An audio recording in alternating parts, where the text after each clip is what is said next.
Second session का start maths 2 में छठवें चैप्टर से करते हैं। छठवां चैप्टर है वृत्त। तो ये चैप्टर का नाम है।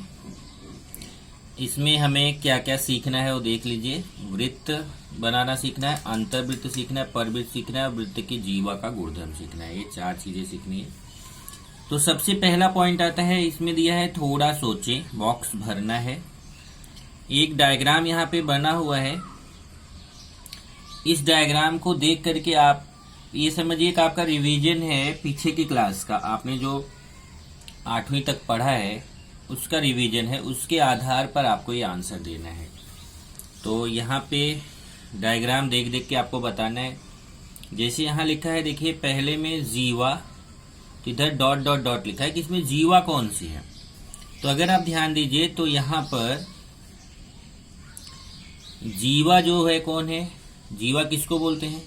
वृत्त पर किन्हीं भी 2 बिंदुओं को मिलाने वाले रेखाखंड को जीवा कहते हैं। तो जैसे BC जीवा है और ये CD भी जीवा है, क्योंकि यहाँ पे देखिए C और D, वृत्त पर 2 बिंदु है C और D, इन दोनों को मिलाया गया है तो ये भी जीवा है।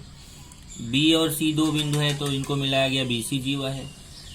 लेकिन जो जीवा वृत्त के केंद्र से जाती है उसका एक नाम और होता है। इसको जीवा तो बोलते ही बोलते हैं, इसको सबसे बड़ी जीवा भी बोलते हैं, अर्थात व्यास बोलते हैं।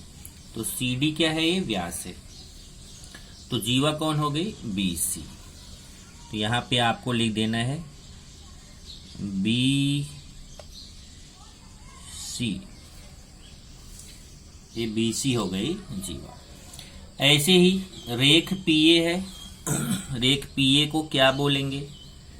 तो वृत्त के केंद्र, इसको केंद्र बोलते हैं P को, केंद्र से परिधि, ये जो गोला वाला भाग आपको दिख रहा है इसको परिधि बोलते हैं। वृत्त के केंद्र से परिधि तक की जो दूरी होती है इसको क्या बोला जाता है? त्रिज्या बोला जाता है। तो रेख PA क्या है? ये त्रिज्या है। यहां पे मैं लिख देता हूं त्रिज्या। ये हो गई त्रिज्या। इसी तरीके से व्यास, व्यास कौन है? तो अभी जस्ट बताया आपको, जो जीवा वृत्त के केंद्र से जाती है उसको व्यास बोलते हैं। तो व्यास कौन हो गई? CD। यहाँ पे CD जो है वो व्यास हो गया। बेस्ट है कि आप रेख CD लिखें तो बेटर होगा। यहाँ पे जैसे इसने रेख लिखा हुआ है तो हम भी अगर रेख शब्द लगा कर लिखें तो बेटर है। चलिए मैं अभी रेख शब्द लगा देता हूं यहाँ पर।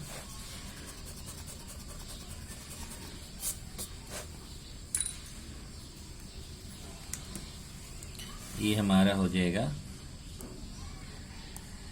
रेख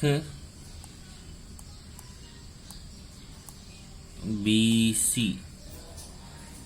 ये रेख BC हो गया।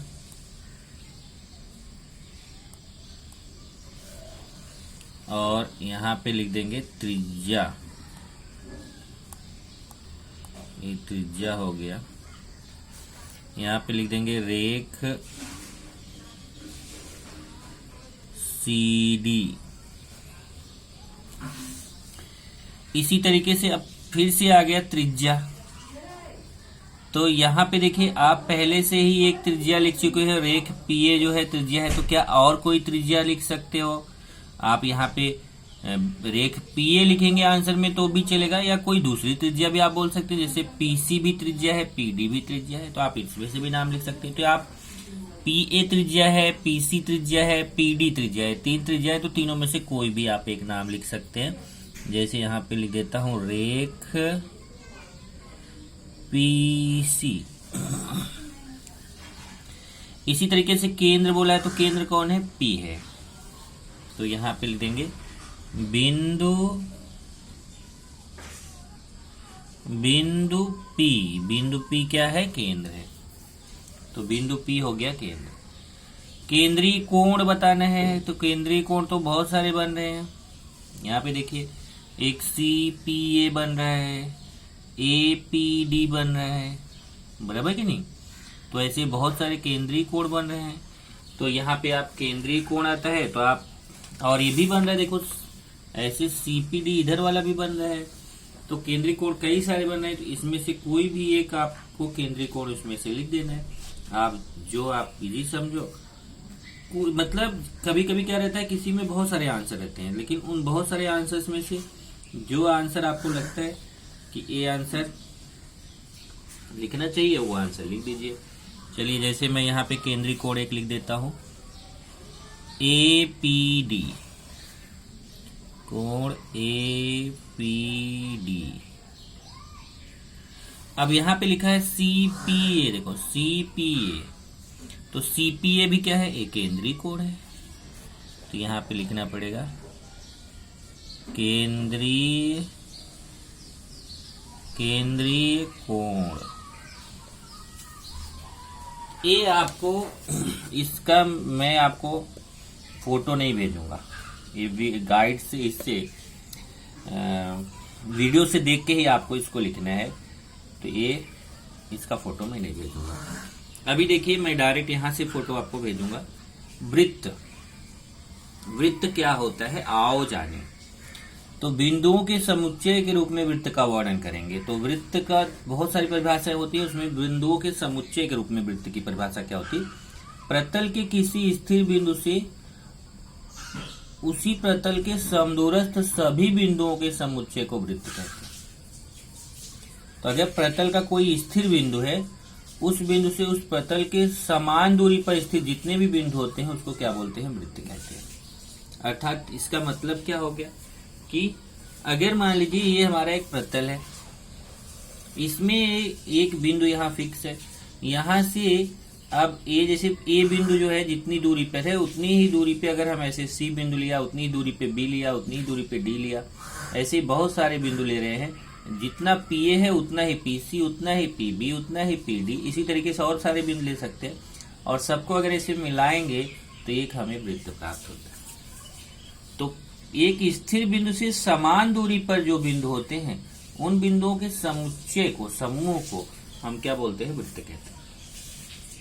और ये जो स्थिर बिंदु रहता है इसको क्या बोलते हैं, इस स्थिर बिंदु को बोलते हैं वृत्त का केंद्र। त्रिज्या क्या होती है, त्रिज्या देखिए क्या होता है, वृत्त के केंद्र तथा वृत्त पर स्थित किसी भी बिंदु को जोड़ने वाले रेखाखंड को त्रिज्या कहते हैं। देखिए वृत्त का केंद्र है, केंद्र से वृत्त पर कोई भी बिंदु ले लीजिए, उसको मिला दीजिए तो ये त्रिज्या हो गई। पीए त्रिज्या हो गई, पीसी त्रिज्या हो गई, पीडी त्रिज्या हो गई। जीवा क्या होता है, वृत्त के कोई भी दो बिंदुओं को जोड़ने वाले रेखाखंड को जीवा कहते हैं। जैसे यहाँ देखिए बी और सी को जोड़ दिया, वृत्त पर दो बिंदु लिया बी और सी, इसको जोड़ दिया, जीवा हो गई, बीसी जीवा है। ऐसे सीडी भी जीवा है।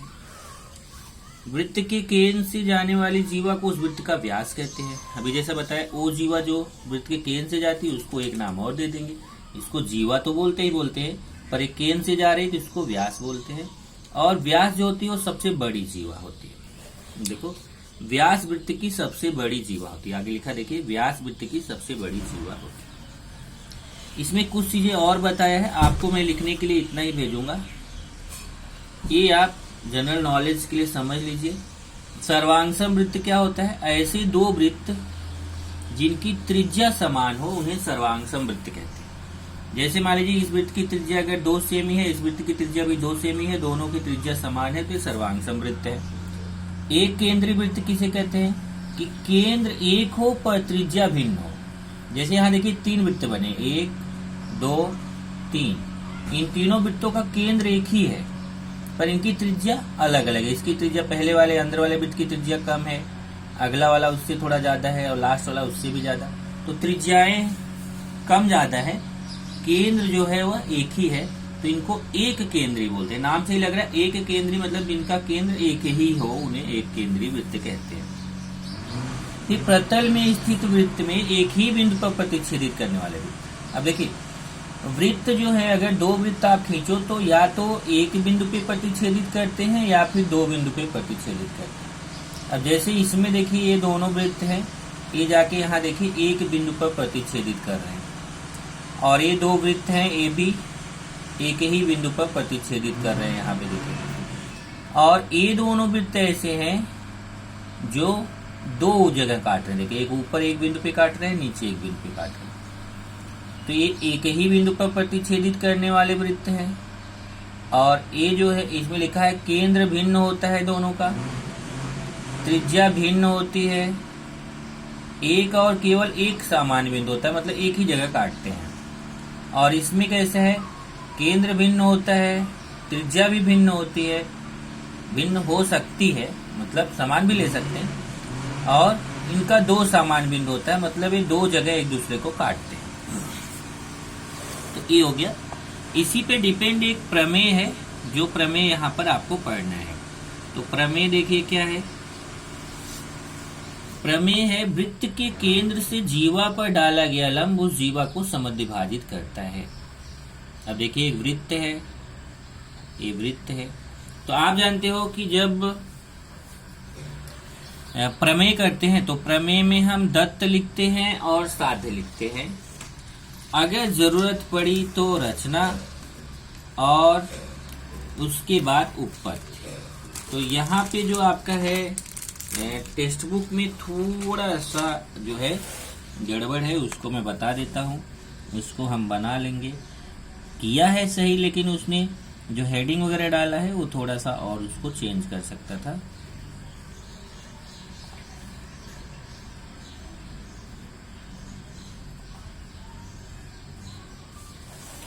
चलिए पहले प्रमेय की लाइन पढ़िए, तब मैं आपको बताता हूं। प्रमेय की लाइन क्या है।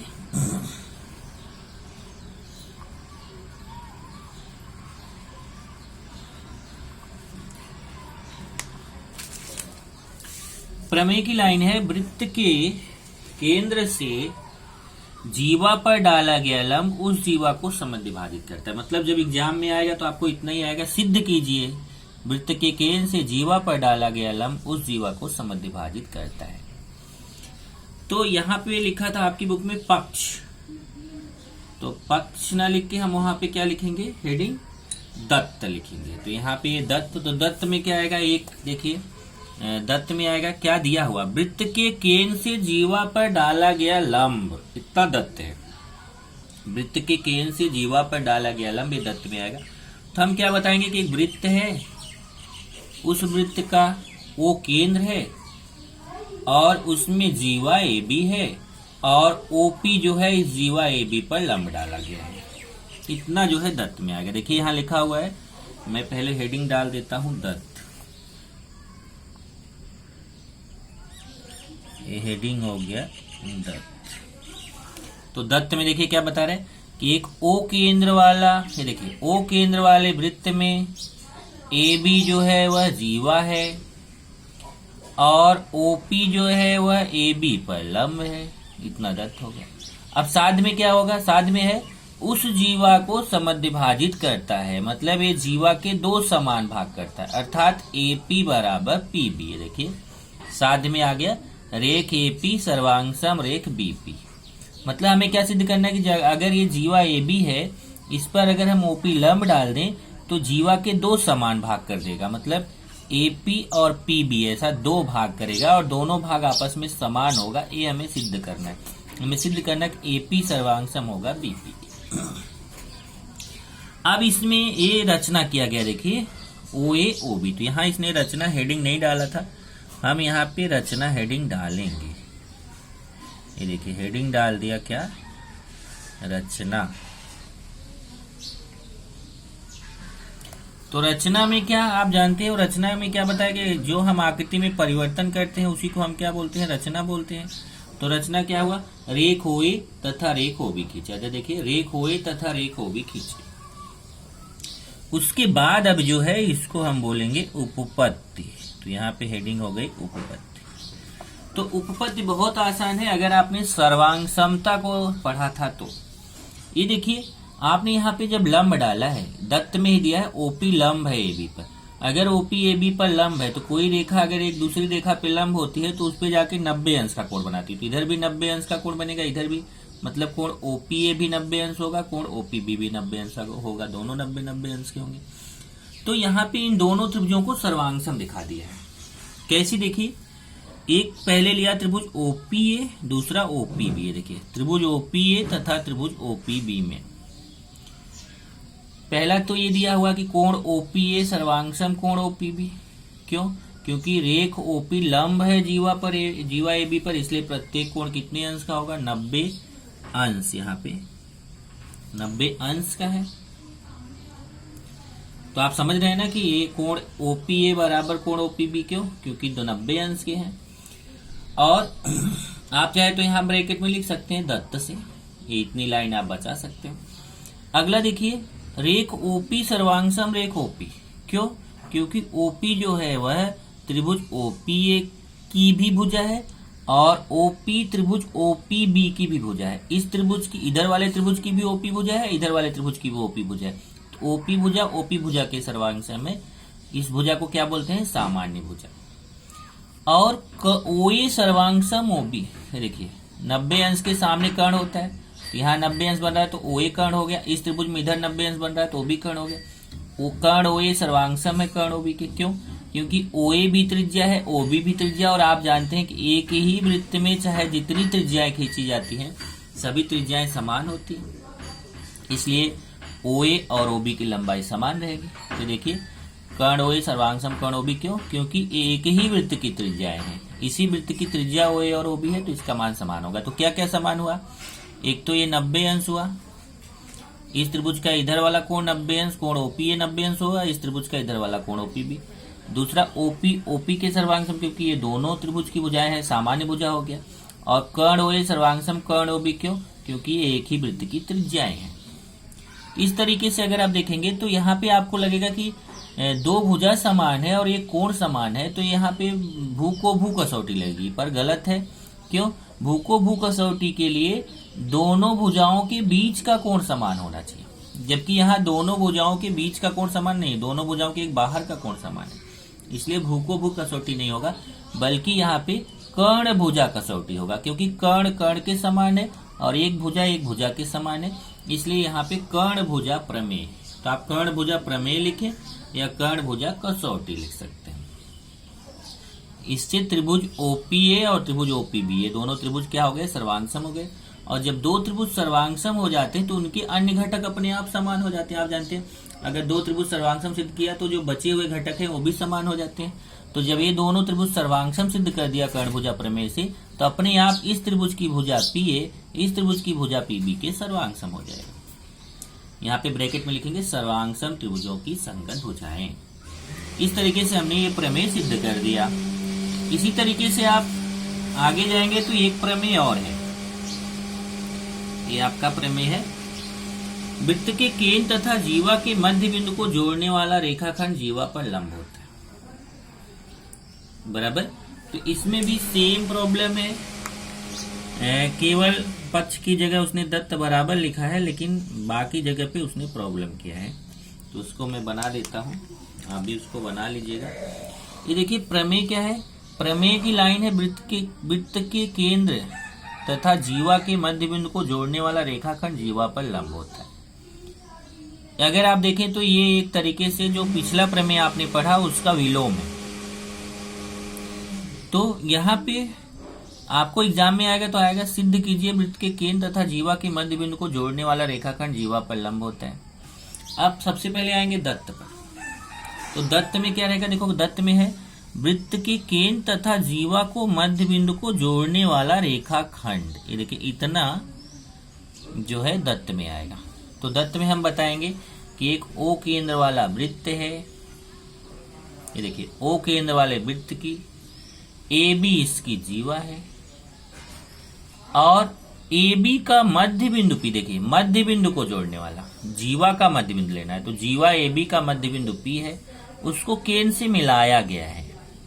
ये देखो वृत्त के केंद्र, ये वृत्त हो गया, इसका केंद्र हो गया, से जीवा कौन हो गया? AB, उसका मध्य बिंदु कौन हो गया? P, मध्य बिंदु को जोड़ने वाला रेखाखंड कौन हो गया? OP। तो हमने AB जीवा लिया, उसका मध्य बिंदु ले लिया और उसको O से मिला दिया तो OP आ गया। हमें सिद्ध करना है कि ये OP जो है AB पर लंब हो गया। देखिए तो दत्त में बस इतना ही है कि जब ये यहाँ पे क्या बोला है? जीवा का मध्य बिंदु, जब P मध्य बिंदु हो गया तो AP जो है वह BP के बराबर होगा। ये देखिए AP सर्वांगसम PB। तो पिछले वाले में क्या था? यहाँ पे लंब दिया हुआ था और हमने सिद्ध किया था AP सर्वांगसम BP। इसमें उल्टा है, इसमें AP सर्वांगसम BP दिया हुआ और हमें सिद्ध करना है कि ये कोण P यहाँ पे आके 90 अंश बनाएगा। ये देखिए साध्य में लिखा है रेख ओपी लंब जीवा ए बी, हमें सिद्ध करना है ओपी जो है ए बी पर लंब है। ये देखिए लास्ट में जीवा पर लंब होता है, सिद्ध करना है, मतलब ये ओपी जो है ए बी पर लंब होगा। तो दत्त में हमने बता दिया वृत्त का केंद्र ओ है, जीवा ए बी है, जीवा ए बी का मध्य बिंदु पी है, इसलिए ए पी सर्वांग सम पी बी के है और ओ पी को मिलाया गया है। इतना दत्त हो गया। साध्य में क्या बताएंगे कि साध्य में बताएंगे कोण ओपीए बराबर कोण ओपीबी बराबर 90 अंश, अर्थात ओपी लंब ए बी सिद्ध करना है। अब यहाँ पे ये रचना करेंगे, तो यहाँ पे मैं हेडिंग डालता हूं रचना। रचना में क्या है देखिए, रचना में वही ओए और ओबी खींचा, रेख ओए रेख ओबी खींचा। अब यहाँ पे आ जाते हैं उत्पत्ति। उत्पत्ति में देखिए वही करना है एक बार फिर से, हम इसमें इन दोनों त्रिभुजों को पहले सर्वांग सम दिखाएंगे, त्रिभुज ओपीए और त्रिभुज ओपीबी। अब देखिए इसमें त्रिभुज ओपीए और ओपीबी में एपी सर्वांग सम पीबी, एक एक करके जैसे इन्होंने बताया उस तरीके से चलते हैं। त्रिभुज एओपी बीओपी, देखिए एओपी चाहे लिखो चाहे ओपीए लिखो, और बीओपी लिखो चाहे ओपीबी लिखो, मतलब ये ओपीए ओपीबी, ये दो त्रिभुज ले लिया। इसमें देखिए ओए सर्वांग सम है ओबी के, क्यों, एक ही वृत्त की त्रिज्या है। ओपी सर्वांग सम ओपी, क्योंकि ये दोनों त्रिभुजों की भुजा है, सामान्य भुजा। और एपी सर्वांग सम बीपी, दत्त से, दत्त में दिया हुआ कि पी मध्य बिंदु है। इस तरीके से ये देखो इस त्रिभुज की तीनों भुजाएं इस त्रिभुज की संगत तीनों भुजाओं के समान हो गए, इसलिए भू भू भू कसौटी से ये त्रिभुज ओपीए और त्रिभुज ओपीबी दोनों सर्वांग सम हो गए। और आप जानते हो जब दो त्रिभुज सर्वांग सम हो जाते हैं तो उनके अन्य कोण अपने आप तो उनके अन्य घटक अपने आप समान हो जाते हैं। तो इसका मतलब कोण ओपीए जो है वो कोण ओपीबी के समान हो जाएगा। जब कोण ओपीए कोण ओपीबी के समान हो गया तो हम जानते हैं कि कोण ओपीए और कोण ओपीबी दोनों रेखीय युगल कोण है। रेखीय युगल कोण पता है ना, एक रेखा के एक ही तरफ जब दो कोण बनते हैं तो उनको रेखीय युगल कोण बोलते हैं। तो कोण ओपीए और कोण ओपीबी कैसे कोण है, रेखीय युगल कोण है। तो यहाँ पे देखिए वही बताया, कोण ओपीए सर्वांग सम हो गया कोण ओपी के, सर्वांग सम त्रिभुजों के संगत कोण क्यों हुआ समझा, क्योंकि जब दो त्रिभुज सर्वांग सम हो जाते हैं तो उनके अन्य घटक अपने आप समान हो जाते हैं, तो इसलिए कोण ओपीए सर्वांग सम हो जाएगा कोण ओपीबी के, सर्वांग सम त्रिभुजों के संगत कोण। अब हम जानते हैं कि त्रिभुज के रेखीय युगल कोण है। देखिए कोण ओपीए और कोण ओपीबी ये कैसा है, रेखीय युगल कोण है। एक रेखा के एक ही तरफ जब दो कोण बनते हैं तो उनको रेखीय युगल कोण बोलते हैं। तो कोण ओपीए प्लस कोण ओपीबी बराबर 180 अंश, रैखिक युगल कोण। अब यहाँ रैखिक लिखा है, आप रेखीय लिख सकते हैं, दोनों सही है।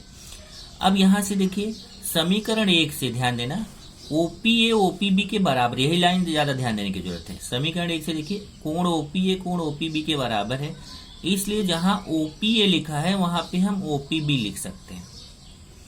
ये देखिए कोण ओपीए प्लस कोण ओपीबी बराबर 180 अंश रेखीय युगल कोण, और ओपीए ओपीबी के बराबर, इसलिए ओपीए को हटा के ओपीबी लिख सकते हैं। ओपीए को हटा के ओपीबी लिख दिया, इधर ओपीबी है ही। अब आपके मन में क्वेश्चन आ रहा होगा कि अगर हम ओपीबी को हटा के उसकी जगह ओपीए लिख दें वो भी चलेगा। ये वाला ओपीए ऐसे ही रहने दीजिए और इस वाले ओपीबी की जगह ओपीए लिख दीजिए, उससे कोई फर्क नहीं है। तो देखिए ओपीबी ओपीबी कोण ओपीबी जुड़ के कितना हो जाएगा, दो कोण ओपीबी। जैसे x और x जुड़ के 2x होता है, वैसे कोण ओपीबी जुड़ के दो कोण ओपीबी हो जाएगा। अब दो का गुणा उधर जाके भाग हो जाएगा, यहाँ डायरेक्ट किया है, दो का गुणा उधर जाके भाग हो जाएगा। 180 में जब दो का भाग देंगे तो 90 आएगा। तो देखिए दो का गुणा, दो उधर जाएगा भाग में, तो 180 में दो का भाग देंगे तो कोण ओपीबी का मान 90 अंश आ जाएगा। जब कोण ओपीबी का मान 90 अंश आ गया, इसका मतलब हो गया कि अब अगर आप यहाँ ओपीए लेते तो आपको यहाँ कोण ओपीए 90 अंश आ जाता है। देखिए कोण ओपीए आता 90 अंश, तो चाहे कोण ओपीबी 90 आए चाहे कोण ओपीए 90 आए, तो अपने आप सिद्ध हो गया कि ओपी जो है जीवा एबी पर लंब है। अगर 90 अंश का आपको कोण आ गया कि ये कोण जो है ओपीबी 90 अंश आ गया, तो इसका मतलब ओपी जो है वह एबी पर लंब है। तो रेख ओपी लंब हो गया जीवा एबी। इसी पे डिपेंड आपके दो उदाहरण है, इसको आपको खुद से पढ़ना है।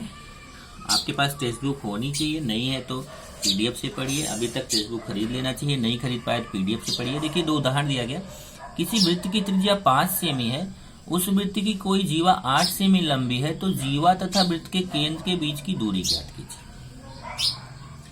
अब यहां देखेंगे कि तो एक वृत्त है, ये देखिए एक वृत्त दिया गया है, इस वृत्त की त्रिज्या दिया है 5 सेमी। त्रिज्या कौन होगा, देखो ओपी ओक्यू, ये दोनों त्रिज्या है। त्रिज्या 5 सेमी मतलब ओपी भी 5 सेमी है, ओक्यू भी 5 सेमी है। और कोई जीवा 8 सेमी लंबाई की है। देखो पीक्यू जीवा जो है वो कितना दिया है, 8 सेमी। तो जीवा तथा वृत्त के केंद्र के बीच की दूरी ज्ञात करो। देखिए ए जीवा कौन है, पीक्यू है, और केंद्र कौन है, ओ से इस जीवा तक की दूरी मतलब ओएम निकालना है। तो हमें ओपी दिया है, पीक्यू दिया है और ओएम निकालना है। तो यहाँ देखिए हम जानते हैं कि वृत्त के केंद्र से जीवा पर डाला गया लंब जीवा को समद्विभाजक। यहाँ पहले समझाया, सर्वप्रथम दी गई जानकारी के अनुसार आकृति बनाए। माना ओ केंद्र है, वृत्त की जीवा पीक्यू है जिसकी लंबाई 8 सेमी है, और एक ओएम लंब जीवा पीक्यू खींचा। हम जानते हैं वृत्त के केंद्र से जीवा पर डाला गया लंब जीवा को समद्विभाजित करता है। अब ये लाइन रट्टा मार जाइए, क्योंकि ये लाइन आपको हर प्रश्न में लिखना पड़ेगा। आपको आप ये ध्यान रखिए कि 6.1 6.2 में आपको सब क्वेश्चन में ये लाइन लिखना ही है। वृत्त के केंद्र से जीवा पर डाला गया लंब जीवा को समद्विभाजित करता है, तो ये लाइन रट्टा मार दीजिए, ये आपको हर प्रश्न में लिखना पड़ेगा। तो इसका मतलब जब देखिए वृत्त के केंद्र से जीवा पर डाला गया लंब जीवा को समद्विभाजित करता है, तो इसका मतलब पीएम बराबर एम क्यू हो जाएगा। समद्विभाजित करने का मतलब 2 समान भाग होता है, तो पीएम बराबर एम क्यू। अब जब पूरा पीक्यू 8 सेमी है तो आप आसानी से बता सकते हो पीएम कितना हो जाएगा, उसका आधा हो जाएगा। 8 का आधा कितना हो जाएगा, 4। इधर देखिए पीएम बराबर एम क्यू बराबर 4 सेमी। वृत्त की त्रिज्या 5 सेमी दिया है, मतलब ओक्यू 5 सेमी दिया है। आप बोल सकते हैं ओपी भी 5 सेमी दिया। अब आपको पाइथागोरस प्रमेय लगाना है। आप चाहे इधर OMP की तरफ लगाओ चाहे OMQ की। इसने OMQ की तरफ लगाया है। समकोण त्रिभुज OMQ में पाइथागोरस के प्रमेय से। तो पाइथागोरस का प्रमेय आप जानते हो, पहली भुजा का स्क्वायर धन दूसरी भुजा का स्क्वायर बराबर कर्ण का स्क्वायर। इधर देखिए OM square plus MQ square बराबर OQ स्क्वायर। OM का मान निकालना है, वैसे ही लिख दिया। MQ का मान कितना है, 4। यहाँ से देखिए 4 है तो इसकी जगह 4 का स्क्वायर। OQ का मान 5 है त्रिज्या, तो 5 का स्क्वायर। अब देखिए इधर से OM स्क्वायर बराबर 5 का स्क्वायर, और ये प्लस 4 का स्क्वायर उधर जाके माइनस हो जाएगा। 5 का स्क्वायर 25 होता है, 4 का स्क्वायर 16, 25 में से 16 गया 9, और 9 का वर्गमूल निकाल लेंगे, क्योंकि OM स्क्वायर 9 है ना, तो 9 को 3 का स्क्वायर लिख सकते हैं। इसने स्क्वायर स्क्वायर काट के OM बराबर 3 लिख दिया। आप चाहे तो ये वाली लाइन मत लिखो, 3 का स्क्वायर मत लिखो, डायरेक्ट OM स्क्वायर बराबर 9 आएगा, तो वर्गमूल लेने पर OM बराबर 3 आएगा। तो इस तरीके से वृत्त के केंद्र से जीवा की दूरी कितना हो गई, 3। ऐसे ही दूसरा क्वेश्चन, दूसरा उदाहरण देखेंगे तो इसमें कैसा है, इसमें भी वही करना है। इसमें वृत्त की त्रिज्या 20 सेमी दिया है, मतलब OD समझो वृत्त की त्रिज्या हो गई 20 सेमी। इस वृत्त की कोई जीवा वृत्त के केंद्र से 12 सेमी है। देखिए एक जीवा की केंद्र से दूरी OP दिया है 12 सेमी, और उस जीवा की लंबाई हमें CD निकालना है। तो हम इसमें भी वही करेंगे। देखिए जब OD दिया है 20, OP दिया है 12, तो पाइथागोरस प्रमेय से हम PD निकाल सकते हैं। जब हमें पाइथागोरस प्रमेय से PD मिल जाएगा, देखिए जैसे PD मिल गया कितना, 16, तो जब PD 16 हो गया तो CP भी 16 हो जाएगा। तो 16 और 16 ये पूरी जीवा CD कितनी हो जाएगी, 32 सेमी। इस तरीके से आप ये दोनों उदाहरण पढ़ लीजिएगा। मैं आपको अगले लेक्चर में प्रश्न संग्रह 6.1 कराऊंगा।